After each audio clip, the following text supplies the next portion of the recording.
지금은 뇌와 몸의 연결이 매우 중요하다는 것을 알고 있지만 1960년대까지만 해도 특히 서양에서는 몸과 마음의 관계를 중요하게 생각하지 않았습니다. 역사상 많은 사람들이 머리를 다른 몸으로 이식하면 그 새로운 몸을 가질 수 있다고 상상해왔고 이것을 실제로 실현시키려고 시도하는 사람들이 있었습니다. 약 100여 년 전 노벨 생리의학상을 받은 프랑스 외과의사 알렉시 카렐과 찰스 거스리는 최초로 개 머리 이식 실험을 했습니다. 수술을 받은 개는 보고, 짖고, 움직일 수 있었지만 몇 시간 뒤에 죽었습니다. 이후 1954년 러시아의 의사 블라디미르 드미코프도 여러 번 개머리 이식 수술을 했지만 모두 며칠 만에 죽었고 가장 오래 산 경우는 29일이었습니다. 윤리적인 비판이 일어났지만 이후 여러 해 동안에도 이런 실험은 쥐, 심지어 영장류에도 실시되었는데 1970년대 로버트 화이트가 시행한 머리 이식 수술을 받은 붉은 털 원숭이는 8일간 생존했고 그는 원숭이가 정상이었다고 판정했습니다. 그러나 여기서 말한 정상의 의미는 원숭이가 물고 씹고 삼키고 눈으로 추적하고 특징적인 이의쥐,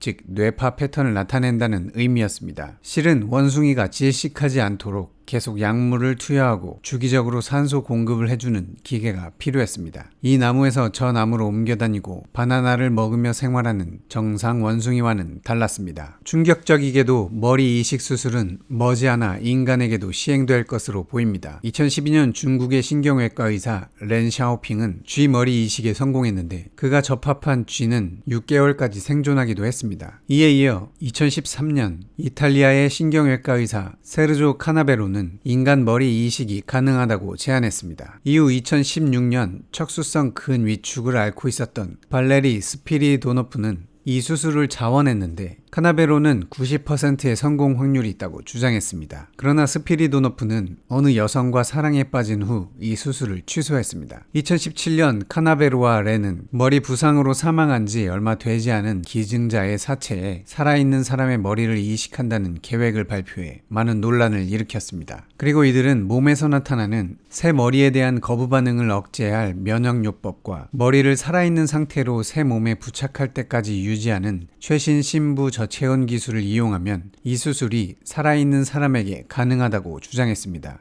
이들은 말기 환자 중 자원자가 많으리라고 확신했고 미국이나 유럽의 연구소에서는 그런 실험을 허가하지 않으므로 두 사람은 중국에서 수술할 계획이라 밝혔습니다. 실제로 이들은 2017년 두 구의 인간 시신에 대해 18시간의 수술 끝에 머리와 몸을 접합시키는 데 성공했다고 보고했습니다. 살아있는 인간을 대상으로 성공하지는 못했지만 많은 사람들이 윤리적으로 비판했습니다. 그러나 이들은 최초의 신장 및 심장 이식의 경우에도 많은 윤리적 비판이 있었지만 현재 많은 생명을 살리고 있는 것처럼 처음에는 거부되었다가 나중에 채택된 아이디어의 사례가 있고 말기 질환이 있지만 뇌 기능은 손상되지 않은 환자에게 머리 이식을 수행하면 생명을 구할 수 있다는 점은 정당화될 수 있다고 주장했습니다. 하지만 머리 이식이 성공하기 위해서는 윤리적 문제 말고도 여러 문제들을 해결해야 하기 때문에 많은 학자들은 이 실험은 성공할 수 없다고 보고 있습니다. 일단 실험적으로 제대로 검증되지 않았고 비용이 1,000억 이상이 들 것으로 예상될 뿐 아니라 수술 후 환자는 심각한 고통을 겪을 수도 있고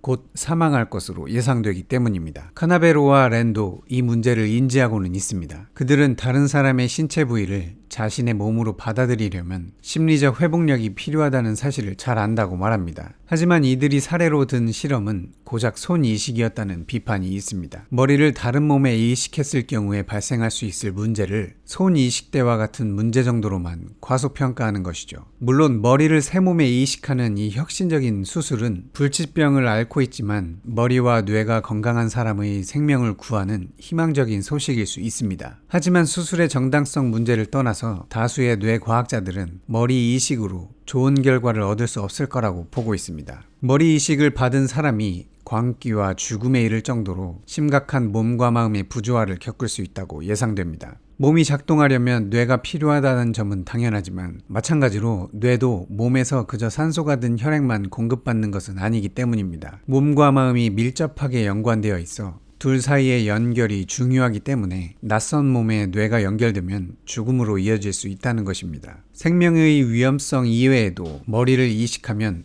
뇌가 맡고 있는 여러 기능과 관련된 문제도 예상됩니다. 예를 들면 뇌가 만들어내는 감정에도 문제가 있을 수 있습니다. 실험해보지 않는 한 증명할 수는 없지만 이를 유추해볼 수 있는 연구가 있습니다. 캘리포니아 롱비치 재향군인병원의 심리학자인 조지 호만은 제2차 세계대전 중 척수 부상을 입고 하반신이 마비되었습니다. 그 후 그는 이전보다 감정을 덜 느꼈고, 심리학자였던 그는 그의 하반신으로부터 뇌로 가는 신체적 정보의 피드백이 사라졌기 때문에 감정을 덜 느끼게 되었다고 추정했습니다. 그는 다른 하반신 마비 환자들을 면담하며 부상 전후의 일부 감정적 느낌을 비교했는데, 하반신 마비 환자에게서 분노, 성적 흥분, 두려움이라는 감정이 상당히 감소했다고 결론을 내렸습니다. 최근의 여러 연구에서도 같은 결론을 보여줍니다. 즉, 신체에서 뇌로 보내는 정보가 감정에 영향을 준 것이죠. 지금 우리가 가지고 있는 우리의 뇌는 그동안 끊임없이 몸을 감시하고 몸에 반응하며 적응한 뇌입니다. 완전히 새로운 몸을 가지면 뇌는 새로운 모든 입력에 맞춰 완전히 재배열되고 점점 뇌의 근본적 본질과 커넥톰이라는 연결 경로가 바뀔 것입니다. 뇌가 맡고 있는 기능은 너무나 많기 때문에 갑작스럽게 몸이 바뀐다면 거의 모든 뇌 기능에 문제가 생길 수 있습니다. 미국 생명윤리 및 신경과학의 편집자인 폴 루트 울프 박사는 이렇게 말했습니다. 일단 머리를 잘라내면 원래 몸에 붙어있던 뇌가 아니게 된다. 여러분은 머리 이식에 대해 어떻게 생각하시나요? 댓글로 공유해주세요.